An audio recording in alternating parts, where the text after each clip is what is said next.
Bom dia, irmãos. Graça e a paz do Senhor a todos. Tem alguém aí? Por enquanto eu não estou vendo ninguém aqui falar nada. Tá chegando aí a Débora, Luana, Pastor Diogo, Sandro. Graça e paz, irmãos. Um bom dia para todos. Que dia lindo, né?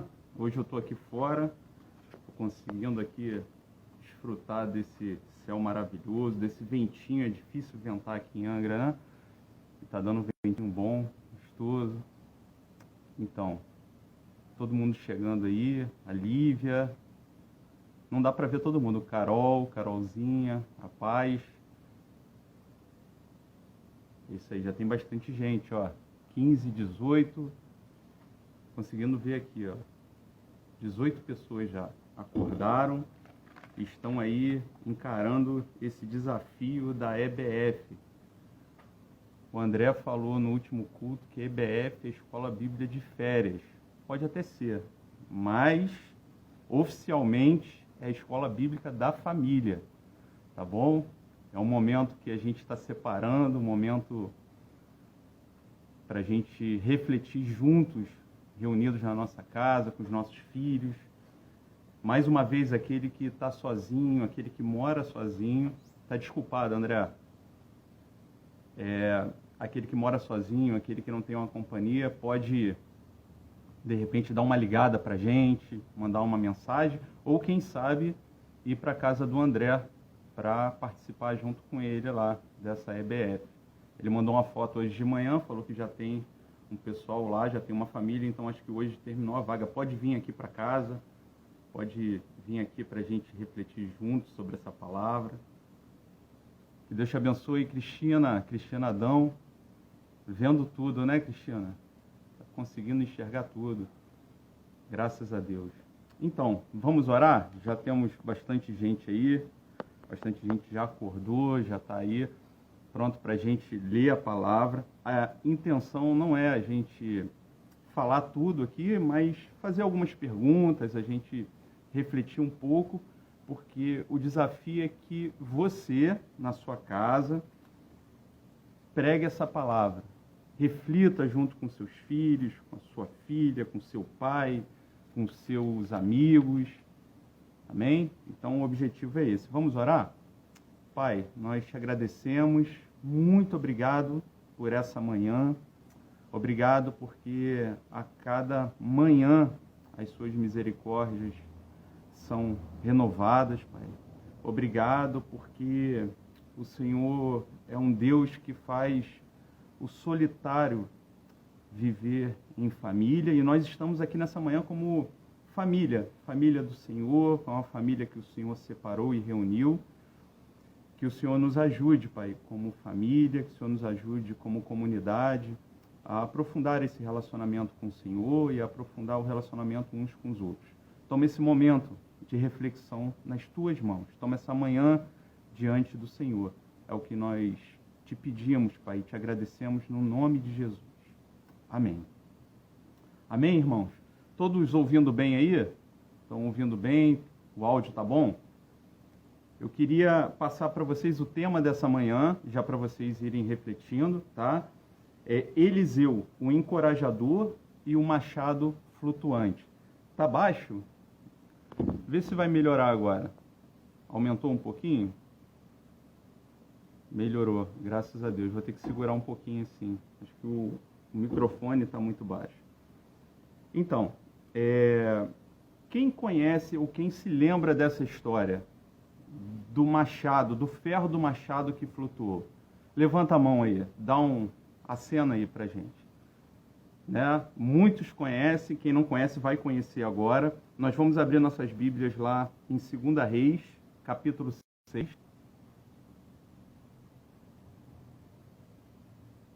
2 Reis, capítulo 6. Melhorou o áudio, gente?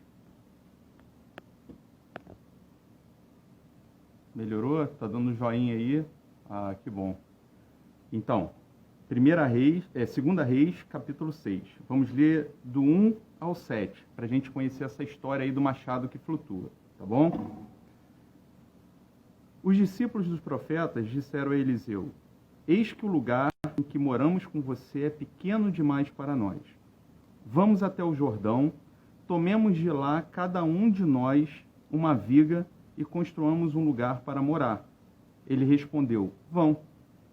Mas um deles disse, tenha bondade de ir com esses seus servos. Eliseu disse, eu irei. E foi com eles. Quando chegaram ao Jordão, cortaram madeira. E aconteceu que enquanto um deles derrubava um tronco, o machado caiu na água. Ele gritou, ai, meu senhor, o machado era emprestado. O homem de Deus perguntou, onde caiu? Ele mostrou-lhe o lugar. Então Eliseu cortou um galho, jogou na água naquele lugar e fez o ferro flutuar.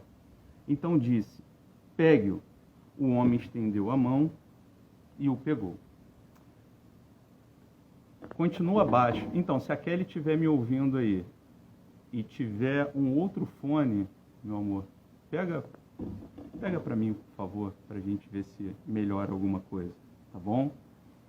Mas eu vou tentar falar o mais pertinho possível aqui. O que acontece? Essa é a história aonde Eliseu, né, se a gente for voltar um pouquinho à história, Eliseu era um aluno, um discípulo, né, de Elias. Eliseu caminhou com Elias até o seu último momento na terra. E nesse momento, nesse último momento, Eliseu testemunhou, né, de Elias ser levado por um redemoinho aos céus. Então, ele ficou junto até o último momento ali. Até o último momento. Ó, alguns estão dizendo aí que o áudio sumiu, outros que o áudio está baixo, e outros que o áudio está ótimo, está bom. Vou continuar falando, vou considerar que está todo mundo me ouvindo, tá bom? Então, e aí, nessa caminhada aí de Eliseu, né, nessa sucessão de Eliseu e Elias, ele pediu para que recebesse uma unção dobrada, né? E essa unção dobrada parecia no primeiro momento ser uma questão assim, dependendo do seu olhar, parece ser um sentimento assim de superação, né? Eliseu queria superar Elias, mas na verdade o que ele estava pedindo ali era quase que uma unção da primogenitura, era algo para que ficasse evidente que naquele momento ali, ele seria reconhecido como um sucessor de Elias nesse ministério. É bem verdade que Eliseu teve uma caminhada um pouco diferente. Teve uma caminhada onde os milagres que ele operou, que Deus concedeu a ele para que ele operasse, estava muito mais voltado para necessidades de pessoas, um pouco diferente do ministério de Elias, né, que estava ali confrontando um sistema, falando com autoridade. Então, ele teve um ministério um pouco diferente, mas muito abençoador. E nesse momento aqui, né, a gente pode dizer aqui que eles estavam ali reunidos numa escola de profetas, né, onde Eliseu ali era, vamos dizer assim, um mestre, e existiam ali vários alunos que estavam ali reunidos, eles se reuniam num determinado lugar, e aquele lugar estava pequeno, aquele lugar ficou pequeno para eles. Eles já não conseguiam mais ficar de forma confortável naquele lugar. E sugeriram que fossem até lá ao Rio Jordão para cortar madeira, para expandir aquele lugar. No primeiro momento, eles iam sozinhos, era a proposta deles. Eles pediram autorização a Eliseu e iam sozinhos. Mas um deles chegou para Eliseu, por que o senhor não vai com a gente? E Eliseu, na mesma hora, se prontificou a estar ali junto com eles, né? Sendo que, na hora que eles estavam cortando, um dos profetas ali, um dos alunos de Eliseu, um dos discípulos, ao cortar uma árvore, o ferro soltou do cabo e foi parar no rio. Então, o que eu queria, assim, motivar os irmãos nessa manhã, que foi a minha reflexão sobre essa palavra, sobre essa questão da gente ser um encorajador, né? A gente pensar, eu pensei muito em mim, né? Como que eu reajo diante das adversidades na minha casa, no meu trabalho, como que o Vinícius é no dia a dia. E eu entendi que a minha tendência natural do Vinícius, diante de uma circunstância adversa, por exemplo, vou falar uma coisa bem simples só para a gente poder refletir. O cachorro fugiu, né? Aqui eu não tenho cachorro, eu tenho coelho. O coelho fugiu. E aí o coelho fugiu, o que a gente faz? Qual o nosso impulso? Eu queria que vocês compartilhassem aí o que vocês fazem na casa de vocês. Vamos tentar visualizar essa situação. O coelho fugiu. A nossa primeira reação é ir atrás do coelho que fugiu. Essa é a primeira opção. Depois cada um vai assinalar aí da forma que você entender. Ou você vai perguntar quem deixou o portão aberto. Qual é a sua reação diante de uma adversidade? Então, talvez esse seja o início da nossa reflexão. A nossa reflexão. Qual é a nossa postura dentro da nossa casa, no nosso trabalho, na nossa vizinhança, diante de uma adversidade? A Cida está dizendo aqui, que o André deixa o portão aberto, o Edier está dizendo que é procurar pela casa, né, antes de ir para a rua. Mas eu confesso para os irmãos, que a minha primeira pergunta é quem deixou o portão aberto. E isso é grave, isso é forte, porque se a gente for olhar para a vida de um homem de Deus, como era Eliseu, e se a gente for refletir sobre esse texto aqui, a gente não vê Eliseu questionando, perguntando por que você fez isso?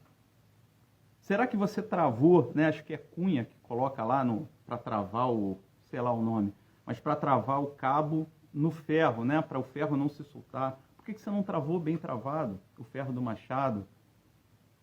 Por que você não foi mais prudente? Por que você não cortou? Você não vê Eliseu fazer isso. A pergunta que Eliseu faz no versículo 6 é: onde caiu? É a pergunta que Deus nos desafia a fazer nessa manhã para a nossa família. Vai atrás do coelho, né, Milene? Vai perguntar quem deixou o portão aberto. Cada um vai reagir de uma forma. Eu confesso para vocês que, diante das dificuldades, eu tenho uma tendência muito forte a buscar um responsável, né? A tentar. Quem deixou a luz acesa, quem deixou o fogo ligado, né? Dentro da nossa casa é mais ou menos assim. Quem deixou a geladeira aberta, quem botou a garrafa vazia de volta dentro da geladeira. São várias perguntas que a gente faz. Mas a gente tem uma dificuldade muito grande em se colocar e se responsabilizar. E dizer assim, olha, o que eu posso fazer para te ajudar? O que eu posso fazer para transformar essa situação, para ser um instrumento de transformação dessa realidade? Se alguém já pegou alguma coisa emprestada, e se tem responsabilidade com aquilo que pega emprestado, é uma tensão muito grande, não é verdade? Quando a gente pega alguma coisa emprestado, a sensação que você tem é que vai dar alguma coisa errada, que vai quebrar na sua mão. Por isso que é ruim você pegar alguma coisa emprestada, porque você já vai usar aquilo ali tenso.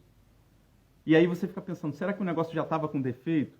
E justamente na minha mão esse defeito vai aparecer?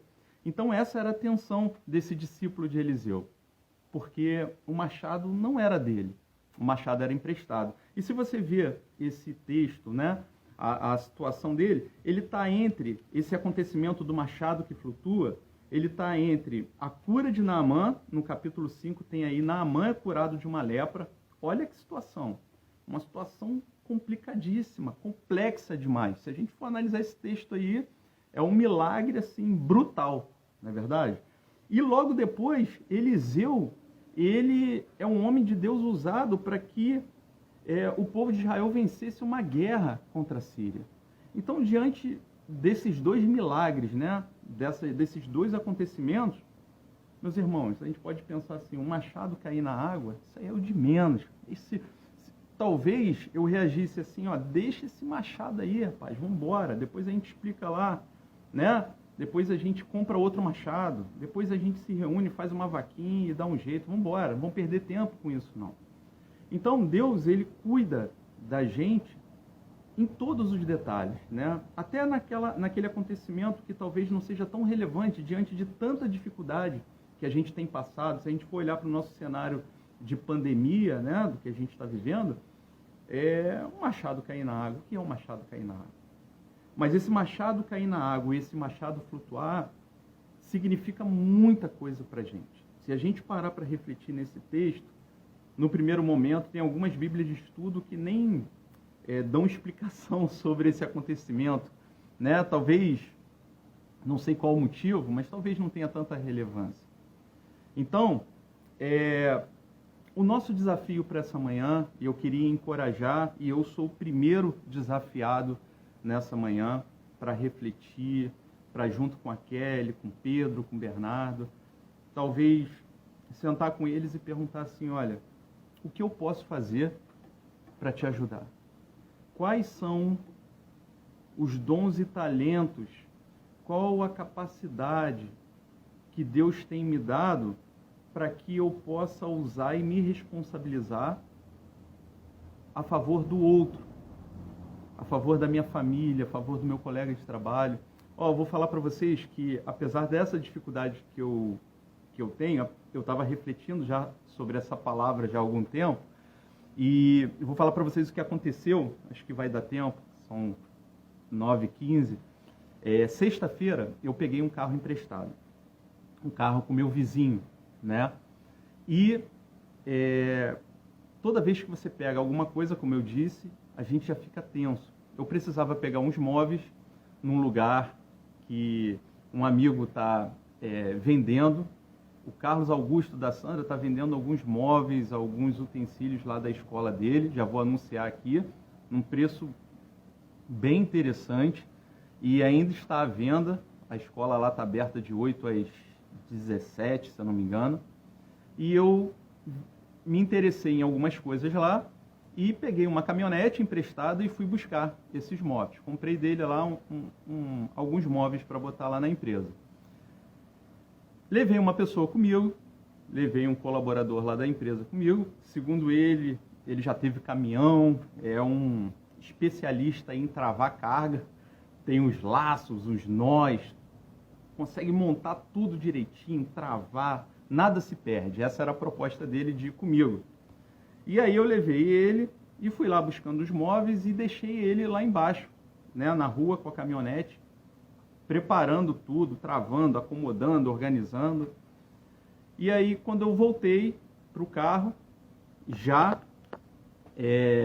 entrei no carro, falei, tá tudo certo, entramos no carro, fomos embora. Quando chegou ali na altura da Praia do Anil, eu só ouvi um barulho e olhei pelo retrovisor e vi uma mesa rolando pela pista. E tinha muito carro vindo atrás, era por volta de 5 horas, tinha muito carro vindo atrás, moto, e eu vi uma moto desviando e vi um carro parando. Resultado, irmãos, o trânsito parou, aquele pessoal do trânsito, da prefeitura, interditou o trânsito, o pé da mesa, a estrutura da mesa, que era metálica, ficou agarrada atrás de um carro. Graças a Deus não houve nenhum acidente, não houve nenhuma vítima, né, nesse acidente, todo mundo conseguiu parar, mas o pé da mesa ficou agarrado debaixo do carro, travado de tal forma que o dono do carro não conseguia tirar, o cara da moto que conseguiu desviar, tentou e não conseguiu tirar. E eu vou falar, o meu impulso era olhar para esse meu colega de trabalho e falar assim, meu amigo, o que você fez? Olha o que você fez. Olha a situação.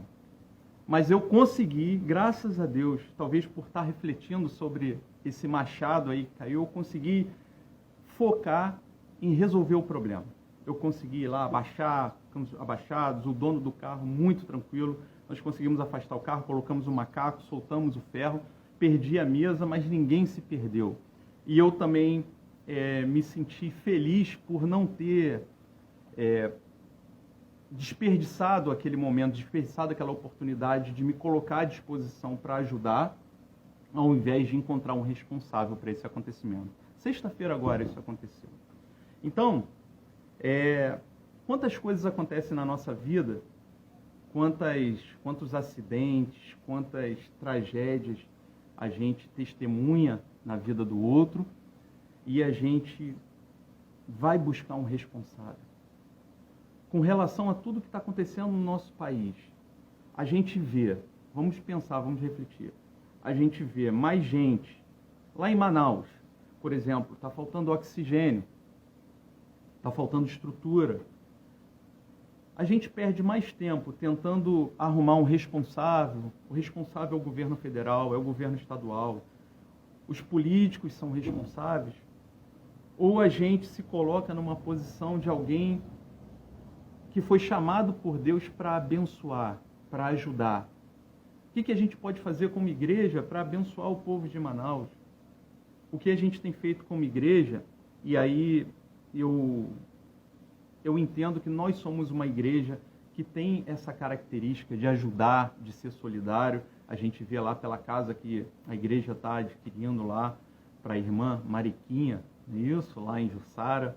Então, é uma igreja solidária, mas a gente precisa ir além, a gente precisa, nos pequenos detalhes, no nosso relacionamento, no nosso dia a dia, a gente precisa ter essa consciência. Amém, irmãos? Então, talvez uma pergunta simples para essa manhã a gente meditar dentro da nossa casa, com a nossa família, o que eu posso fazer para te ajudar? Seria a pergunta, onde caiu? Onde caiu? O que você está sentindo? O que eu posso fazer? Pode ser um abraço, a gente pode... O recurso que a gente tem pode ser simplesmente um abraço. Amém, irmãos? Pode ser uma frase dizendo assim, ó, eu estou aqui. Estamos juntos. Estamos juntos nessa situação. Nós estamos juntos para resolver. Vamos focar na solução, vamos focar na transformação dessa situação. Porque o dom, a unção que Eliseu recebeu, ele entendeu que não era para responsabilizar ninguém, não era para culpar ninguém, não era para jogar pedra em ninguém, mas era para ajudar, para encorajar. E aí vem o tema. Um encorajador não fica buscando responsáveis. O encorajador, ele assume a responsabilidade. Ele se coloca naquele cenário para fazer a diferença. Ele se coloca no meio de uma comunidade, ele se coloca dentro de um ambiente de trabalho, ele se coloca dentro de uma família, dentro de uma casa, dentro de um relacionamento de amizade, para ser aquele que vai, junto, usar todos os recursos que ele tem para ajudar, para fazer a diferença. Amém? Que sejamos encorajadores, que sejamos pessoas que abracem, que digam, ó, eu estou aqui. Quando a gente vai lá no banco, em alguns lugares, tem algumas pessoas com colete, né, dizendo assim, ó, em que posso ajudar? Posso ajudar? O encorajador é assim, o que eu posso fazer? O encorajador, quando chama, vamos lá, vamos partir para o crescimento, estamos todos juntos. Vamos cortar a árvore, vamos cortar. Mas se no meio do caminho alguma coisa der errada, ele continua encorajando. Ele continua se colocando à disposição. Quantas vezes na minha vida estava dando tudo certo e de repente alguma coisa deu errado e eu já queria arrumar um responsável, um culpado. Tem gente que está agarrado na sua vida, está travado na sua caminhada cristã até hoje, porque ainda está tentando achar um responsável para a sua tragédia. está tentando arrumar alguma coisa que justifique ele estar vivendo naquilo. Então, meus irmãos, nem na vida do outro, nem na nossa própria vida, a gente tem que ficar lamentando o ferro que caiu na água, o machado que caiu na água. Vamos fazer alguma coisa para tirar esse machado da água, amém? Vamos fazer alguma coisa para resgatar esse machado que caiu. Eu tenho visto pessoas aí que o machado estava caído, estava tudo perdido, e de repente eu vejo alegria, vejo brilho no olhar e vejo esse machado flutuar. Amém? É assim que Deus faz. Ele usa homens, ele transforma situações, transforma circunstâncias. E é dessa forma que Deus quer te usar. É dessa forma que Deus quer me usar, como um encorajador.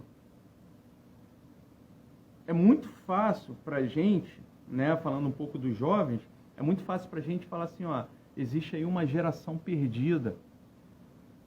É muito cômodo para a gente dizer assim, ó, essa geração aí não se fazem mais jovens responsáveis como antigamente. Porque no meu tempo, quando eu tinha essa idade, eu já trabalhava, eu já fazia, eu já acontecia. Isso é a coisa mais fácil que tem. Mas o meu desafio, e eu tenho sido muito desafiado a isso, é o que eu posso fazer, o que o Vinícius pode fazer, para em meio a essa circunstância, eu ser um instrumento de transformação, eu ser uma referência, eu ser um encorajador. Amém, irmãos? Não critique o seu filho, pergunte para ele o que eu posso fazer para te ajudar. Não condene pessoas, ó, essa pessoa aí não tem jeito, essa pessoa aí já era. Diga para ela, ó, o que eu posso fazer para te ajudar? Onde caiu? Foi a pergunta de Eliseu. Onde caiu? Que Deus nos abençoe nessa EBF, que Deus nos encoraje e que nos faça encorajadores. Que Deus nos encha com a sua unção, com essa unção dobrada que Eliseu recebeu, e que essa unção não fique guardada, e que ela não seja desviada para a gente ficar criticando pessoas. Que Deus tenha misericórdia da gente. A minha esperança nessa manhã é que, junto com a minha família, eu consiga fazer essa pergunta e consiga viver dessa forma daqui por diante. Não importa quem deixou o portão aberto, vamos atrás do coelho, não é isso? Vamos atrás do cachorro, vamos apagar, a luz está acesa, vamos apagar a luz. É claro que a gente pode conversar, a gente pode orientar, a gente pode ensinar, mas sem julgamento, sem condenação. A mulher adúltera foi colocada lá diante de um monte de gente. E o que Jesus fez com aquela mulher? Ele libertou, ele perdoou aquela mulher. Quando Pedro foi lá e negou Jesus, Jesus já sabia, ele ia negar. Ele ia negar 3 vezes antes que o galo cantasse. Mas aquele olhar de Jesus para Pedro foi, se a gente for lembrar desse olhar, quem conhece essa história, foi um olhar assim, ó, tá vendo? Eu não te disse, eu falei que você ia me negar. Olha aí o que eu disse. Tá vendo? Aí, ó. E agora? Foi esse o olhar de Jesus? Eu não consigo ver Jesus olhando para ninguém dessa forma. Eu não consigo ver Deus olhando para ninguém desse jeito. Então, que nós possamos ter esse mesmo olhar, o olhar de Jesus, o olhar de um profeta, o olhar de um homem de Deus. Que Deus nos abençoe nessa EBF. Se alguém tem algum pedido de oração, a gente vai orar para a gente poder se reunir, né, nesse momento. É isso mesmo, Cidinha. Amou, Jesus amou. Nós fomos chamados nessa manhã para amar, para estar junto, para encorajar pessoas. Vamos encorajar. A gente vai ter oportunidade nessa manhã, nesse dia, de encorajar pessoas. Tenho certeza disso, não tenho dúvida. E nós vamos ser encorajados também. Eu creio que ainda nesse dia nós vamos ser encorajados a continuar, a permanecer. Que Deus nos abençoe. Vamos orar? Pai, nós te agradecemos por essa EBF, por essa oportunidade que o Senhor nos dá de nos reunirmos como família e pedimos a Tua direção agora, Pai. Nos ajuda para que a gente não venha desperdiçar esse momento. Estaremos reunidos com amigos, com família, aquele que estará sozinho, que possa buscar uma companhia, nem que seja através de uma ligação, através de uma videochamada, mas que possamos refletir juntos sobre esse nosso desafio como pecadores, como seres humanos limitados que somos, a sermos encorajadores, a sermos como Eliseu, que não fez críticas, que não perguntou, que não questionou, mas simplesmente perguntou onde caiu. E foi lá e usou todo o recurso que ele tinha, a unção que ele tinha, para transformar aquele cenário, para transformar aquela aflição que aquele homem estava sentindo em alegria.